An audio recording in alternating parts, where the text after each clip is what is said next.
தலைப்பு செய்திகள். பிள்ளையானின் அடிப்படை உரிமை மனு மீதான தீர்ப்பை ஒத்திவைத்த உயர்நீதிமன்றம். பராமரிப்பு ஊழியர் விசா கட்டுப்பாடு. பிரித்தானியாவில் வாழும் இலங்கை குடும்பங்களுக்கு வெளியேறுமாறு உத்தரவு. டிட்வா அனர்த்தம். வீட்டு வாடகை கொடுப்பனவு காலம் நீடிப்பு. செம்மணியில் இதுவரை 263 எலும்புக்கூடுகள் அடையாளம். விரிவான செய்திகள். பயங்கரவாத தடை சட்டத்தின் கீழ் தனது கைது மற்றும் தடுப்பு காவலை சவாலுக்கு உட்படுத்தி பிள்ளையான் என அழைக்கப்படும் முன்னாள் ராஜாங்க அமைச்சர் சிவநேசதுரை சந்திரகாந்தன் தாக்கல் செய்த அடிப்படை உரிமை மனு மீதான தீர்ப்பை உயர்நீதிமன்றம் ஒத்திவைத்துள்ளது. இவ்வழக்கு தொடர்பான வாய்மொழி சமர்ப்பணங்களின் விசாரணை நேற்று நிறைவடைந்ததாக தெரிவிக்கப்பட்டுள்ளது. வாத பிரதிவாதங்கள் நிறைவடைந்ததை தொடர்ந்து உயர்நீதிமன்றம் தனது தீர்ப்பை பிறிதொரு திகதிக்கு ஒத்திவைத்துள்ளது. பிரித்தானியாவில் சட்டப்பூர்வமாக வசித்து வரும் இலங்கை குடும்பங்கள் பலருக்கு அவர்கள் நாட்டை விட்டு வெளியேற வேண்டும் என பிரித்தானிய உள்நாட்டு அலுவல்கள் அமைச்சு கடிதம் அனுப்பியுள்ளது.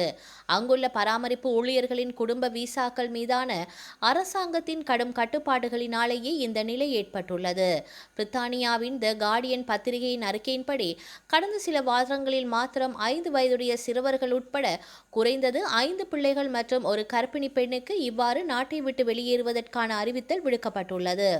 இந்த குடும்பங்கள் அனைத்து பராமரிப்பு ஊழியர் விசாக்களுக்குமான புதிய கட்டுப்பாடுகள் அமலுக்கு வருவதற்கு முன்னரே பிரித்தானியாவிற்கு வந்திருந்த போதிலும் தற்போது அவர்களை பிரிந்து செல்லுமாறு அல்லது சொந்த நாட்டிற்கு திரும்புமாறு அறிவுறுத்தப்பட்டுள்ளனர். இது குறித்து ஸ்காட்லாந்தின் பெர்த் பகுதியில் வசித்து வரும் வருணி ஆராய்ச்சிகே என்ற இலங்கை பராமரிப்பு ஊழியர் கருத்து தெரிவிக்கையில், நாங்கள் 2022ஆம் ஆண்டு கிறிஸ்துமஸ் தினத்தன்று பிரித்தானியாவிற்கு வந்ததிலிருந்து சட்டப்பூர்வமாகவே வாழ்ந்து வருகின்றோம்.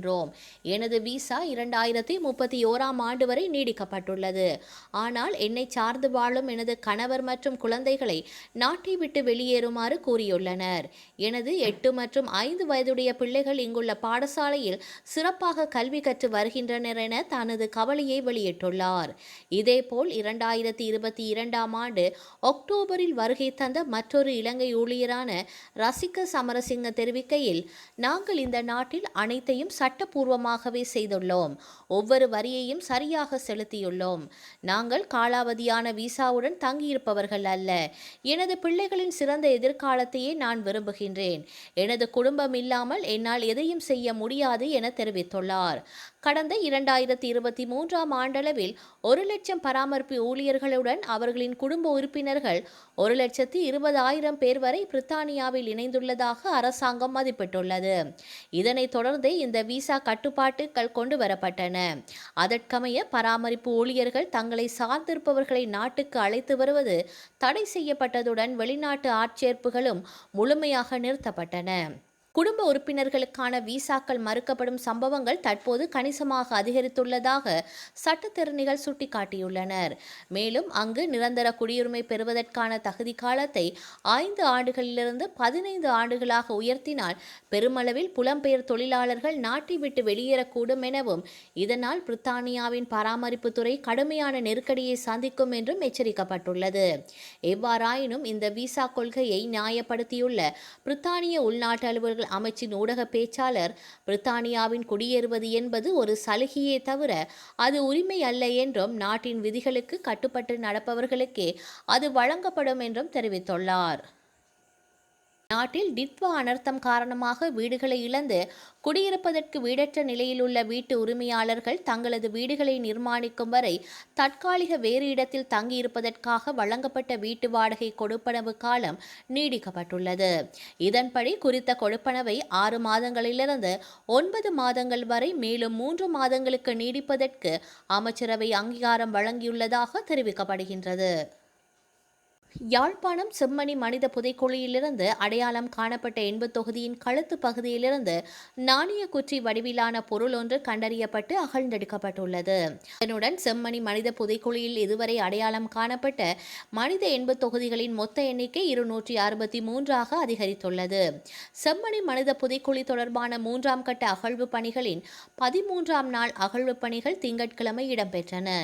இதன்போது புதிதாக 80 தொகுதியொன்று அடையாளம் காணப்பட்டு அகழ்ந்தெடுக்கப்பட்டது. மேலதிகமாக மேலும் 3 மனித 80 தொகுதிகள் தென்பட்ட போதிலும் அவை இன்னும் சுத்தம் செய்யப்பட்டு இலக்கமிடப்படவில்லை. அகழ்ந்தெடுக்கப்பட்ட 80 தொகுதியின் கழுத்து பகுதியிலிருந்து கண்டறியப்பட்ட நாணயக்குற்றி வடிவிலான பொருளானது 97வது சான்று பொருளாக இலக்கமிடப்பட்டு நீதிமன்ற கட்டுக்காவலில் வைக்கப்பட்டுள்ளது. மேலும் குறித்த 80 தொகுதியின் தலைப்பகுதியில் முழுமையான தேங்காய் சிரட்டை ஒன்றும் அடையாளம் காணப்பட்டது. செம்மணி மனித புதைக்குழியானது மயான எல்லைக்குள் அமைந்திருப்பதால் அது ஏதேனும் தென்னக்கன்றுகளின் அடிப்பகுதியாக இருக்கலாம் என சந்தேகிக்கப்படுகின்றது. இதுவரை செம்மணி மனித புதைக்குழியின் தடயவியல் அகழ்வு தளம் ஒன்று மற்றும் 2லிருந்தும் மொத்தமாக 263 மனித 80 தொகுதிகள் அடையாளம் காணப்பட்டுள்ளதுடன் அவற்றில் 262 80 தொகுதிகள் முழுமையாக அகழ்ந்தெடுக்கப்பட்டுள்ளன. இதேவேளை ருகுணு பல்கலைக்கழகத்தின் தொல்லியல் துறையைச் சேர்ந்த 10 மாணவர்கள் இந்த அகழ்வு பணிகளில் இணைந்து கொண்டுள்ளனர். செம்மணி மனித புதைக்குழி தொடர்பான 3ஆம் கட்ட அகழ்வு பணிகளின் 2ஆம் பகுதி 3 வார கால இடைவெளிக்கு பின்னர் திங்கட்கிழமை ஆரம்பமாகியுள்ளமை குறிப்பிடத்தக்கது.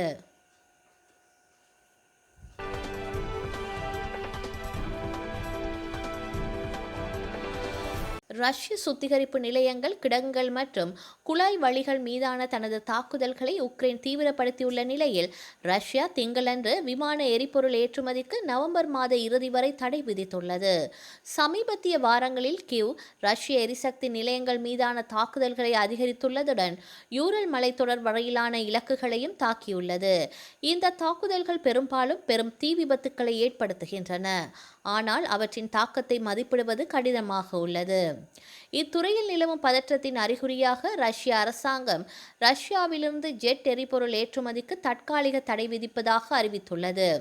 உள்நாட்டு எரிபொருள் சந்தையில் ஸ்திரத்தன்மையை உறுதி செய்வதே இந்த முடிவின் நோக்கம் என ரஷ்யா தெரிவித்துள்ளது.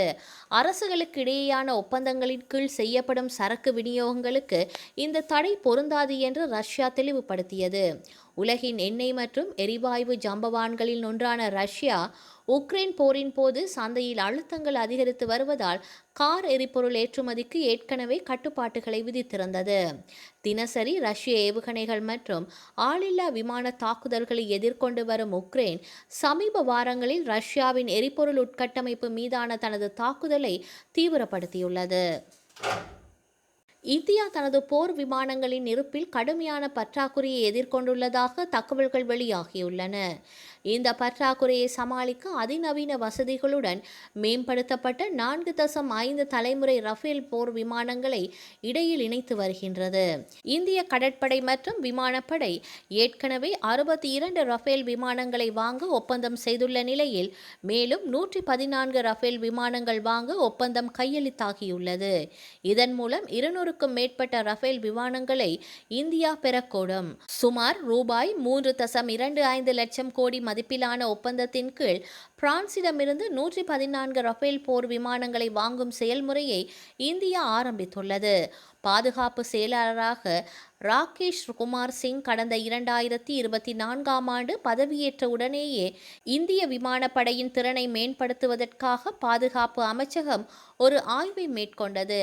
இந்த நிலையில் தற்போது ரஃபேல் விமானங்களை 50% உள்நாட்டு மயமாக்கலுடன் இந்தியாவில் தயாரிக்க ஒப்பந்தமாகியுள்ளது. இது குறித்து பாதுகாப்பு செயலாளர் அளித்த பேட்டியில், மேக் இன் இந்தியா திட்டத்தின் கீழ் பிரெஞ்சு விண்வெளி நிறுவனமான டசால்ட் ஏவியேஷன் நிறுவனமும் இந்திய நிறுவனமும் இணைந்து இந்தியாவில் தயாரிப்பு பணியில் ஈடுபடுகின்றது. சுமார் 90 முதல் 94 விமானங்கள் உள்நாட்டிலேயே தயாரிக்கப்படும். மீதமுள்ள விமானங்கள் பிரான்சிலிருந்து நேரடியாக வாங்கப்படும். பிரான்சிற்கு வெளியே அரசாங்கங்களுக்கு இடையேயான ஒப்பந்தம் மூலம் போர் விமானங்களை விரைவாக இந்திய படையில் இணைக்க முடியும் என தெரிவித்தார். வரலாற்றில் இன்று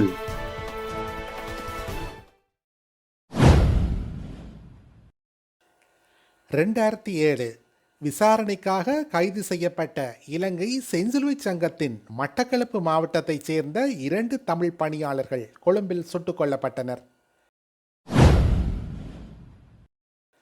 1982 ஐக்கிய இராச்சியத்திற்கான இஸ்ரேலிய தூதர் ஸ்லோமோ அர்கோஃப் பிரித்தானியாவில் சுட்டு காயப்படுத்தப்பட்டார். 1984 ப்ளூ ஸ்டார் நடவடிக்கை. அம்ரித்சரில் சீக்கியர்களின் புனித பொற்கோவிலில் இந்திய இராணுவத்தினர் புகுந்தனர். ஜூன் 6 வரையில் இடம்பெற்ற இந்நடவடிக்கையில் 5000க்கும் அதிகமானோர் கொல்லப்பட்டனர். 2017 பிரித்தானியாவில் பாலத்தில் இஸ்லாமிய தீவிரவாதிகளால் நடத்தப்பட்ட தாக்குதலில் 8 பேர் கொல்லப்பட்டனர். பலர் காயமடைந்தனர். 3 தீவிரவாதிகள் காவல்துறையினரால் சுட்டுக் கொல்லப்பட்டனர். 2019 சூடானில் கார்த்தூம் நகரில் ஆர்ப்பாட்டத்தில் ஈடுபட்ட பொதுமக்கள் மீது அரச படைகள் துப்பாக்கி பிரயோகம் மேற்கொண்டதில் 100க்கும் அதிகமானோர் கொல்லப்பட்டனர். செய்திகளை உடனுக்குடன் தெரிந்து கொள்ள உடனே சப்ஸ்கிரைப் செய்து பெல் பட்டனை கிளிக் பண்ணவும்.